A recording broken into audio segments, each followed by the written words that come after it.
बच्चों, तो given question में हमें ये कहा गया कि a certain number of moles of gas is allowed to heat from 300 kelvin to 500 kelvin at constant P, यानी कि pressure, and by doing so gas is expanded to do work on boundaries equivalent to 9.9768 kilojoule. How many moles of gas were used. यानी कि इस question में जब एक gas के certain amount of moles हम लेते हैं और उनको हीट करते हैं 300 केल्विन से लेके 500 केल्विन के टेम्परेचर तक और कांस्टेंट प्रेशर पे, जब हम करेंगे ऐसे तो उनका एक्सपेंशन होएगा बाउंड्रीज पे वर्क करने के लिए, और वो जो वर्क करेंगी मतलब वो नंबर ऑफ मोल्स जो गैस के हैं वो जो वर्क करेंगे वो होएगा इक्वल टू 9.9768 किलोजूल. तो सबसे पहले तो हम बात करते हैं इस क्वेश्चन में की कॉन्सेप्ट के बारे में, और इस क्वेश्चन में हमारा की कॉन्सेप्ट हो जाएगा वर्क डन. सबसे पहले तो हम ये देखते हैं कि वर्क डन क्या होता है. एक केमिकल रिएक्शन में किसी भी वर्क डन करती है, मतलब अगर कोई भी गैस वर्क करती है उसका मतलब होता है equals to pressure multiplied by volume. ये होता है W हमारा वर्क, और P हमारा जो वेसल, जिस वेसल के अंदर वो काम कर मतलब वर्क कर रही है गैस, उस वेसल के अंदर का प्रेशर, और V होता है volume, quantity of the vessel की. और हमें पता है कि हम PV को लिखते हैं equals to NR delta T, जिसमें ये N होता है नंबर ऑफ मोल्स, R होता है हमारी एक कांस्टेंट, और डेल्टा T होता है हमारा चेंज इन द टेम्परेचर. इस तरीके से.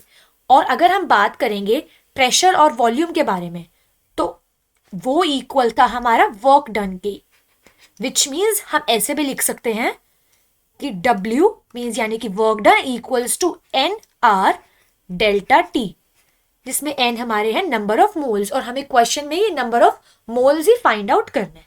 तो सबसे पहले तो हम देखते हैं N हो जाएगा हमारा इधर W divide by R delta T. हम जब क्रॉस मल्टीप्लाई करेंगे उसके अकॉर्डिंग हो जाएगा हमारा ये वैल्यू.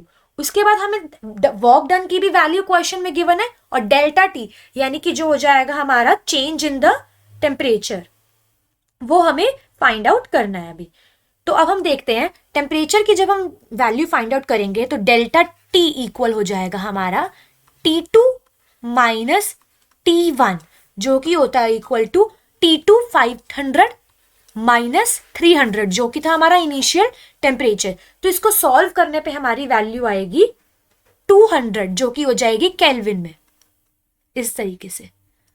और वर्क डन है हमारा 9.9768 किलोजूल, और ये R जो एक कांस्टेंट है उसकी वैल्यू होती है 8.314.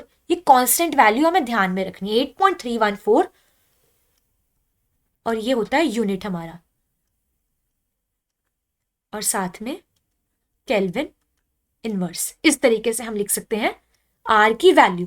अब हम इस इक्वेशन में, ये जो हमारी फर्स्ट इक्वेशन है, इसमें बस वैल्यूज पुट कर देंगे, जिसके कारण हमें हमारा नंबर ऑफ मोल्स जो गैस के यूज में वो पता चल जाएंगे. N equals to 99768 joules. ये जूल्स में है, हमें क्वेश्चन में गिवन था किलो जूल में था, जो कि था 9.9768 किलो जूल, और हमें पता है कि 1 किलो जूल होता है इक्वल्स टू 1000 जूल्स.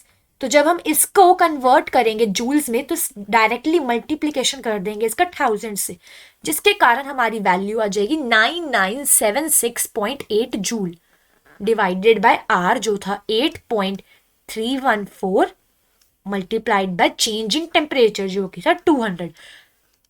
फिर लास्ट में जब हम इन सारी वैल्यूज को सॉल्व आउट करेंगे तो हमें हमारे नंबर ऑफ मोल्स मिल जाएंगे फाइनल, और जो की वैल्यू हो जाएगी हमारी N इक्वल्स टू 6. यानी कि हमें क्वेश्चन में यही पूछा गया था कि total number of moles gas के कितने यूज हुए हैं, तो वो यूज हुए हैं 6 मोल्स ऑफ गैस. ये है हमारा final answer. So now I hope you all understood this question. All the best.